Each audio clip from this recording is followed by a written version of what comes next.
Hi, I'm Adam Ballenger from Salt Lake City, Utah, and Adam Ballenger Yoga. I'm here in Salt Lake City today with Mel. You may have seen Mel in another vignette. She's pretty much just a rockin' yogi. Today we're going to show you a little bit of a sequence. So we're going to leave out some of the technical instructions that you would do for just a singular pose. And we're going to do it's really fun, and it's also a challenging sequence of poses to put together. Sometimes people call a sequence of poses that they put together a vinyasa. And so this would be like a short vinyasa. I would encourage you, however, though, to practice this in chunks. And we're going to go through at a very gentle pace so you can really sink your teeth into each pose. And that way, when you get better at doing these poses and you start to link them together, you're really confident and you're really stable. And then doing the vinyasa becomes even more playful. And that'll be fun. Yeah, so it'll be challenging. You ready? All right, so let's do some tough stuff. Let's take a lunge with your left foot forward and your right leg back. Yeah, and then just bring your hands to your hips and come on up. So Mel has a good, strong practice, and I'm going to leave a lot of bits and pieces out, but one of the great things she's doing right now, she's very steady in the legs. And because we're going to do an arm balance in a few moments where the leg is going to be in contact with the arm, we really need the legs to remain toned and remain steady, even if the feet aren't on the floor. And Mel does a great job of that.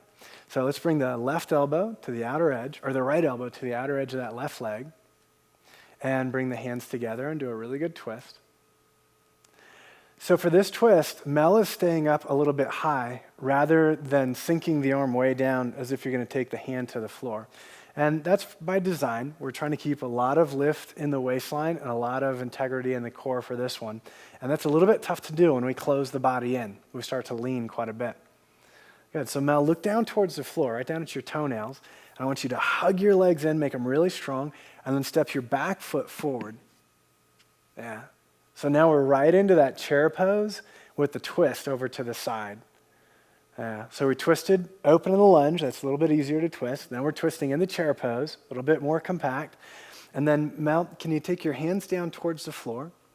And Mel's going to set her hands up parallel to the front of her yoga mat and then shift her body weight over. Now, she's not leaning on the left arm. We're practicing buoyancy. Go ahead and lift both feet. And then when you're ready, Mel, take your top leg and stretch it back and up. Yeah, just for maybe a breath, and then bring the legs back over here and try to come into that chair pose again. Oh, you're doing awesome today.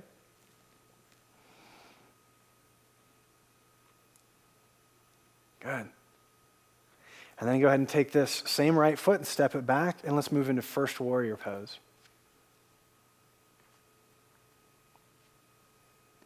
The neat thing is all of these twists actually help first warrior pose open up just a little bit better.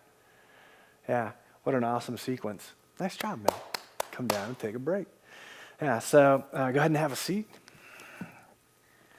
So one of the things, or a couple of things that Mel showed you that really make that sequence work really well is to practice buoyancy, which is a combination of hugging in and pushing down.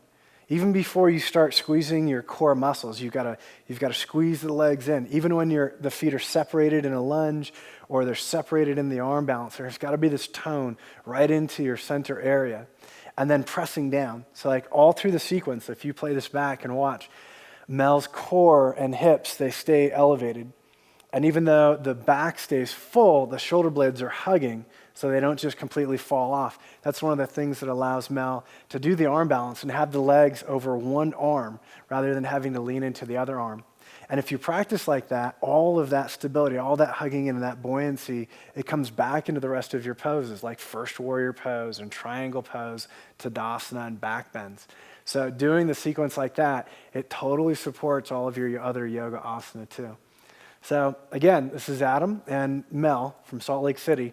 Mel just showed you an awesome sequence to practice. If you practice it like that, it's going to improve other sequences that we didn't even show you today. Hope that helps you out. Again, this is Adam Ballenger from Salt Lake City. Have a great one.